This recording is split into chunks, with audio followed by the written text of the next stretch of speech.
गजनी में जन्मा महमूद गजनवी सत्ता और धन का लालची शासक था। बचपन से ही वह भारत की अपार संपत्ति की कहानियां सुनता रहा और उसके मन में भारत को लूटने की इच्छा गहराती गई। जब वह 998 ईस्वी में गजनी के सिंहासन पर बैठा तो उसने अपनी सेना को बार बार भारत की ओर मोड़ा। 1001 ईस्वी से उसने भारत पर आक्रमण शुरू किए। उसका लक्ष्य न तो शासन स्थापित करना था और न ही जनता का कल्याण, बल्कि केवल लूटपाट और आतंक फैलाना था।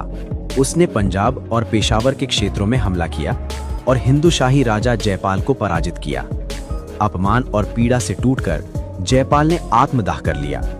इसके बाद भी महमूद का रक्तपात रुका नहीं। महमूद ने बार बार भारत पर चढ़ाई की और नगरों को उजाड़ दिया। आनंदपाल, त्रिलोचनपाल और अन्य भारतीय शासकों ने उसका सामना किया, पर उसकी संगठित और क्रूर सेना के सामने वे टिक नहीं सके। उसने मुल्तान, लाहौर और थानेश्वर में भयंकर हत्या और लूट मचाई। 1017 ईस्वी में उसने महावन और मथुरा पर हमला किया। हजारों सैनिक और नागरिक मारे गए, मंदिर तोड़े गए और नगरों को आग के हवाले कर दिया गया। मथुरा जैसे पवित्र नगर को उसने पूरी तरह लूट लिया और वहां की संपत्ति ऊंटों पर लादकर गजनी ले गया। 1026 ईस्वी में महमूद ने सोमनाथ मंदिर पर आक्रमण किया। उसने मंदिर को ध्वस्त कर दिया, शिवलिंग को तोड़ा और असंख्य पुजारियों व श्रद्धालुओं की हत्या करवाई। सोमनाथ से उसे अपार धन मिला, जो उसकी अब तक की सभी लूटों से अधिक था।